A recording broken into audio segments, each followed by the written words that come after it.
welcome to Oh the Horror. I'm Fedora, and it's been far too long since I've tackled a big-name horror movie franchise, so let's settle that by talking about 1979's controversial haunted house movie, The Amityville Horror. Amityville Horror was a 1979 movie based on a book based on a supposedly real-life haunted house case. It focuses on the Lutz family, George, Kathy and their children, moving into a suburban New York home where the previous owners, the DeFeo family, were brutally shot and killed by one of their own, after he was supposedly possessed by a demonic force that inhabits the house. The real-life story of this case is pretty bizarre in itself, with multiple paranormal investigators, including The Conjuring's very own Ed and Lorraine Warren getting involved, story changes and discrepancies by George Lutz and book author Jay Anson on what exactly went on in the house, leading to many to conclude that it was just a money-grabbing hoax. Oh, and multiple lawsuits. One in particular I find funny is when George Lutz sued the filmmakers of the 2005 remake starring Ryan Reynolds after a scene that showed him killing the family dog. Of course he didn't do it. It says right here, Meg Ryan killed the dog. Yeah, on that note, there have been 9 movies in the official franchise, with a 10th on its way at the time of this, plus 10 more unofficial movies released, and numerous documentaries. But today, we're going to solely focus on the 5th entry in the franchise. Why? Because that's the official entry with the lowest rated score on IMDb. And as an internet critic, it is of course my duty to shine a light on everything that's wrong in this world, while keeping everything that's right carefully tucked away in the shadows.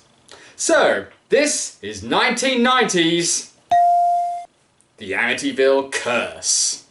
So, this episode of The Addams Family starts with, of course, Lurch playing his organ. Actually, this is the local priest by the name of... Priest. And this here is his secretary, Mrs. Moriarty, fresh from taking her son James trick-or-treating.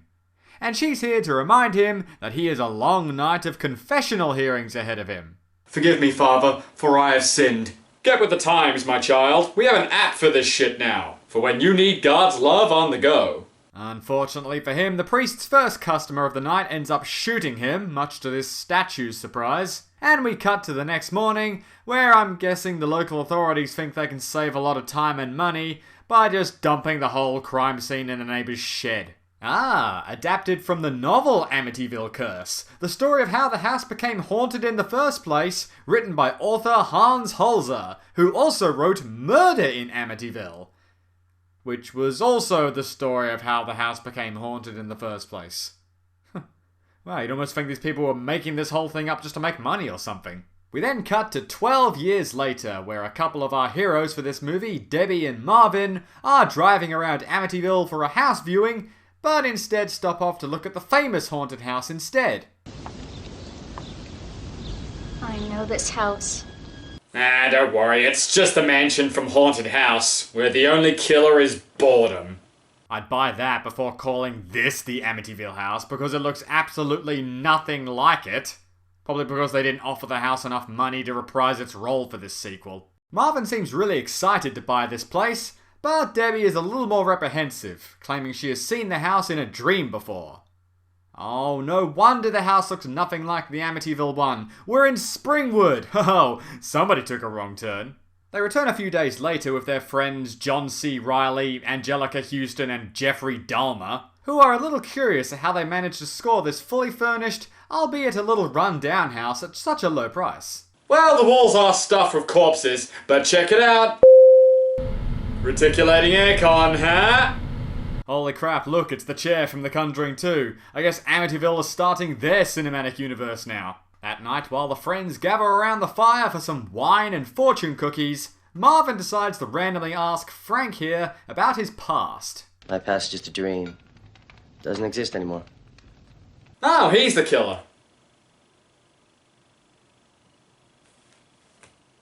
Debbie, meanwhile, starts chasing after some cat that snuck into the house and tracks it down to the house's basement. But an off-screen jump scare noise scares her back to the group. There's a cat in the basement.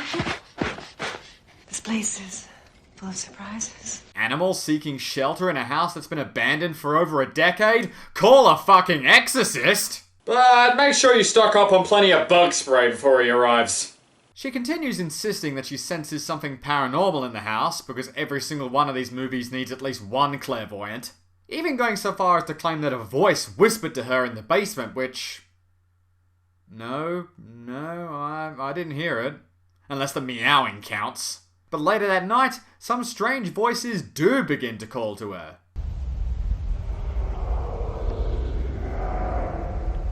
Ah yes, it's saying something about a haunted lamp. Wow, that sounds incredibly stupid. Go on, turn upside down. You know you want to, just do it already. Huh.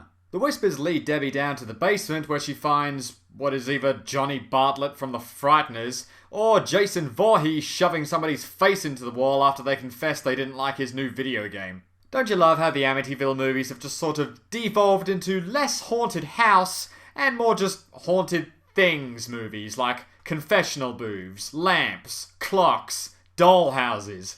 Making me think the upcoming Awakening is just going to be about a family terrorized by a haunted pillowcase. Or maybe this painting of Jacksepticeye will come to life and start slapping people. And then who should arrive and pull out her own fake eye for no reason but Mrs. Moriarty, who drops off a new crucifix for Debbie, which is exactly what they need to chase off this rampant atheist dog that appears moments later. Huh? Now it's suddenly turned into a found footage movie? I thought we still had a couple of decades before that bullshit happened. While filming, Marvin and friend Bill come across the doorway in the basement that Debbie saw in her dream, and a quick poke of the confessional booth inside triggers a house-wide earthquake. And since we're 40 minutes in and this is the first real supernatural thing that's happened in the movie so far, god damn it, pretty much everyone suddenly agrees that the house is haunted, but some seem to take it better than others. Marvin's looking for you. You did see that, right? I murdered the priest. What? Books! Now over to the movie's pre-wrap-up party with the best pints of Budweiser Light money can buy. Mrs. Moriarty appears again and jumps Debbie in the bathroom for some more plot dump. In life, he opened his house to the sinner, and in death, he still compels the sinner to come. And he works through you. As a mature adult, I'm not going to make any jokes about this old priest's ghost forcing himself inside this much younger woman, because that would be a very offensive thing to say. The next morning, Debbie gets out of the shower to find that the priest's ghost, I think, has started to write her a message, but probably got distracted by something that was on TV. So she pops a couple of sleeping pills so she can go into her dreams and pull Freddy into the real world or something. But before she gets the chance, Mrs. Moriarty breaks in, and I guess is told by the priest's ghost who killed him, but before she can escape and spread that information, the off-screen killer appears and shoves her down the stairs to her death. Although to be honest, I have no idea why they're still bothering to make him an off-screen killer, because they didn't even change Frank's sweater between these two shots to at least make us second guess once or twice. Oh, well, at least the police found Moriarty's eyeball, where it'll make its next on-screen appearance inside Bill Murray's cocktail glass. Detective Ebola here then explains the situation of the murdered priest to our heroes, but more importantly, they find the video camera which just happened to be knocked over and recording when Mrs. Moriarty was murdered. So all of this can be solved in a jiffy by just watching back the footage, but I guess it just hit 5 o'clock and the police aren't getting paid overtime for this bullshit. I'll send somebody by tomorrow to bring the tape back, okay? Or you could watch it now. Okay guys, are you ready for the most horrifying scene in this movie? No, it's not the spider growing out of Abigail's hand, it's this.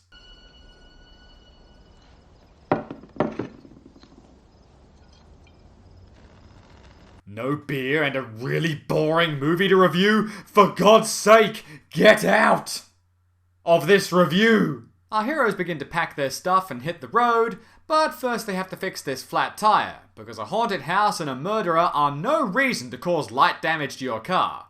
So while that's being sorted, Debbie has the dream that reveals Frank is the killer to the 2 or 3 people that didn't know that already. Good timing on that dream too, because Frank has now completely snapped and starts killing his friends because the movie is almost over. Wow, things are finally starting to pick up around here. Debbie throws acid in Frank's face, we get some bandsaw ninja stars, a nail gun shootout, and all the while the police are speeding to the scene after doing that thing they should have fucking done while they were at the house. Wow, I hope this action lasts! Yeah, it's over pretty quickly. Debbie just walks over and stakes Frank through the heart while he's strangling Abigail, which ends up blowing up the confessional booth, presumably freeing the priest's soul. And that is how the house became evil. And so, with the police arriving and... God, I say that a lot, don't I? This movie comes to an end and really jumpstarts actress Dawna Wightman's career to dizzying heights, with roles like Mother in Train and Woman in Car. Saying that though, everyone else came out of this movie pretty alright. Especially Kim Coates, whose IMDb profile picture is scarier than anything you'll see in this garbage. And that was the Amityville Curse. This movie is as much about Amityville as 80% of these goddamn things, or the books, or the events that they're so-called based on. It's just another generic haunted house movie with the name Amityville slapped on it for no other reason other than to appeal to a wider audience. And as for what it has to offer, all we get was a snail-slow pace, boring dialogue, even more boring characters with passable at best acting, minus Debbie, who was just overacted to the point of comedy levels. And finally, a twist ending that doesn't even bother trying to keep its own secret. And that's all from me for tonight, so I'm Fedora, this is Oh the Horror, save a screen for me, and we'll see you next time. I shot the sheriff, but I did not shoot the deputy. She didn't do it, she didn't do it. So the next time you see a sheriff, shoot him. A smile. Good night, Wolfman. She didn't do it, she didn't do it.